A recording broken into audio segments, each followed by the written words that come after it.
There's a particular moment that happens in a man's life. He's standing in a dealership, car keys in hand, heart doing something his cardiologist would find professionally interesting. And he's not looking at a sensible sedan, a practical crossover, or anything with 3 rows of seating. He's staring at a Corvette. His Corvette. The one he's been thinking about since he was 11 years old, lying on his bedroom floor with a poster on the wall. Now, here's the thing almost nobody talks about in those moments. That decision has almost nothing to do with the car. It has everything to do with him. The Chevrolet Corvette has been America's sports car since 1953. Over 7 decades, it has survived fuel crises, corporate near-death experiences, federal safety regulations, and at least one period in the late 70s when the most powerful version barely cracked 180 horsepower. Through every generation, the curves of the C2, the long hood of the C3, the digital awkwardness of the C4, the aggressive return of the C5, the genuinely serious C6 and C7, and now the genuinely shocking mid-engine C8, one thing stayed absolutely constant. The people buying it weren't just purchasing transportation, they were purchasing a story about themselves. And that story, when you look at it closely and honestly, is both completely understandable and mildly hilarious. Let's start with the demographics, because they tell you almost everything you need to know. The average Corvette buyer is a man in his late 50s. He has a solid income. He has a stable life. He probably has a mortgage that's nearly paid off, a retirement account in reasonable shape, and very strong opinions about the correct internal temperature for a medium rare steak. What he does not have, or what he quietly fears he's beginning to lose, is a feeling, a particular sense that things are still open, still possible, still fast.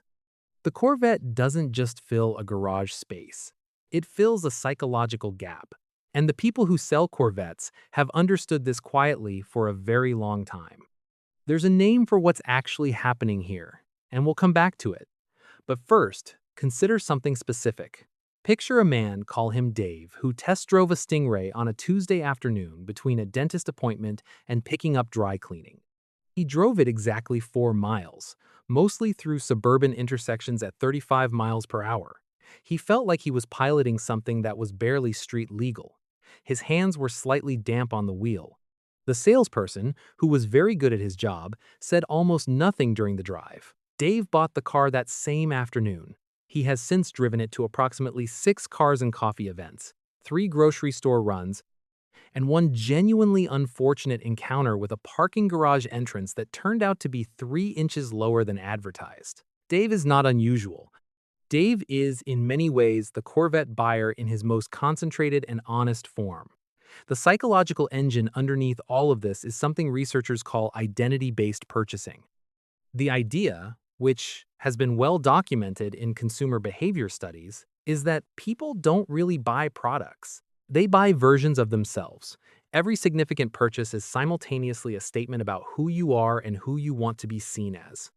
The Corvette, specifically, carries one of the most loaded identity signals in American consumer culture. It says all at once, I worked hard for this. I earned it. I still have taste. I am not done yet. And, crucially, yes, I can handle it. That last part is doing an enormous amount of psychological work. Here's the gentle irony sitting right at the center of Corvette ownership. The car, especially in its current C8 form, is genuinely, objectively extraordinary. The mid-engine layout changed the handling balance entirely. The base Stingray runs 0 to 60 in roughly 3 seconds depending on the package. The Z06 with its flat plane crankbait is, without exaggeration, supercar-level performance at a fraction of supercar money. It is, in any fair assessment, significantly more car than nearly any buyer will ever actually need or fully use. And the buyers are aware of this. They know it before they sign. They know it at the dealership, they know it driving home carefully at 6/10, and they buy it with enormous, unqualified enthusiasm regardless, because the capability isn't really the point. The capability is the permission slip. Knowing you could push it even if you absolutely won't, and probably shouldn't, is the entire psychological reward. It's the same underlying logic as buying trail running shoes for airport walks or a commercial-grade kitchen range for reheating leftovers. The potential is what you're acquiring. The Corvette simply has very, very expensive potential, and it sounds much better doing nothing. Now, about that name we promised we'd come back to. Psychologists and consumer behavior researchers have written at length about a phenomenon sometimes called the midlife recalibration. Not a crisis. That word gets applied too broadly, and usually by people who haven't earned the right to use it. It's better understood as a reckoning. A moment when a person takes honest stock of the distance between the life they're actually living and the life they'd imagined at some earlier, more optimistic point, and then decides, deliberately, to close that gap. For some people, the answer is a career pivot. For others, it's travel, or a new pursuit, or rediscovering something they let go of too early. For a well-documented and distinctly American subset of men, the answer involves calling a Chevrolet dealership. The Corvette becomes a physical, three-dimensional, extremely loud answer to an internal question nobody outside your own head ever fully hears. You genuinely cannot argue with the logic. If you're going to have a reckoning, at least have one with an LT2 engine and magnetic ride control. There's another layer here worth examining carefully. Corvette owners, as a broadly observable group, carry a very specific and actually quite legitimate sense of earned reward.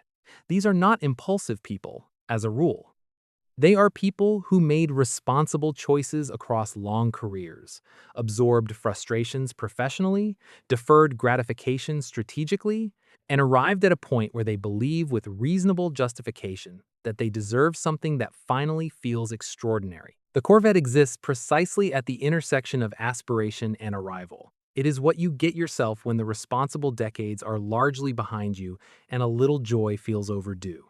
The fascinating complication is that the responsible decision streak typically collapses completely the moment they open the online configurator, because essentially nobody buys a base Corvette and stops there. The configurator is its own distinct psychological experience. You start with the base price, which is already genuinely reasonable for what the car is. Then you add the performance exhaust, because the standard exhaust is fine, but the performance exhaust is an event. Then the Z51 package, because the car already goes 0 to 60 in 3 seconds, but apparently 3 seconds isn't quite enough. Then the carbon fiber interior accents, because you're here now. Then the front lift system for steep driveways, reasonable actually. Then the color, then the stripe, then the seat stitching. You arrive at a purchase price that is comfortably 60 or 70% higher than where you started, and you feel not regret but clarity. This progression is not accidental. The base car is irresistible. The ownership experience is engineered to expand. General Motors has been doing this for a long time, and they are very skilled at it.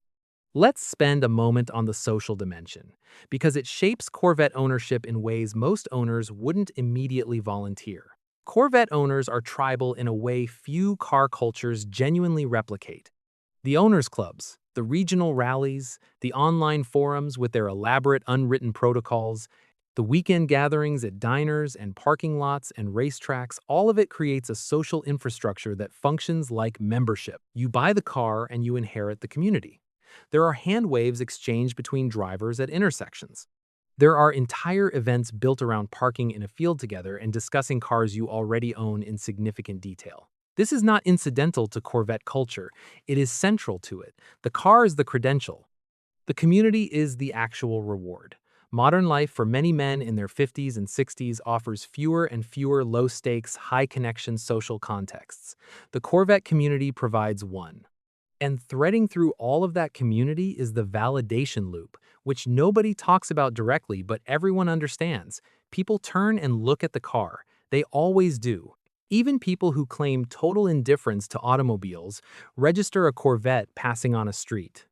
For someone who spent decades being professionally competent but largely invisible doing the work, carrying the responsibility, being the reliable one, that moment of being noticed carries real weight.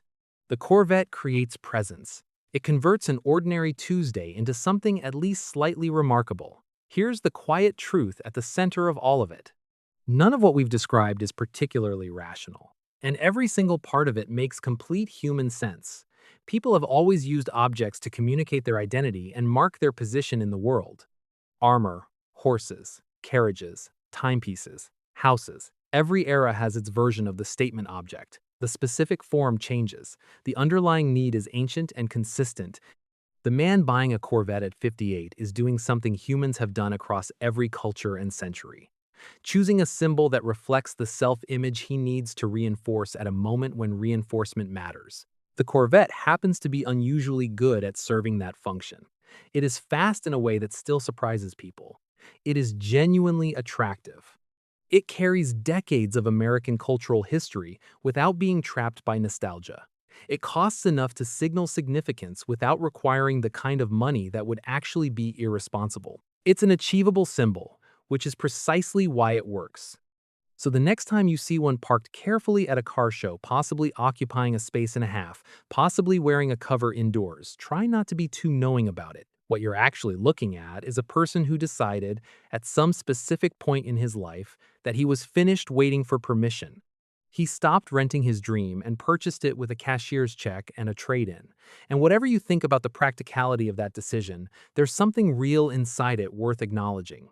Even if the car spends most of the year under that cover. Especially then,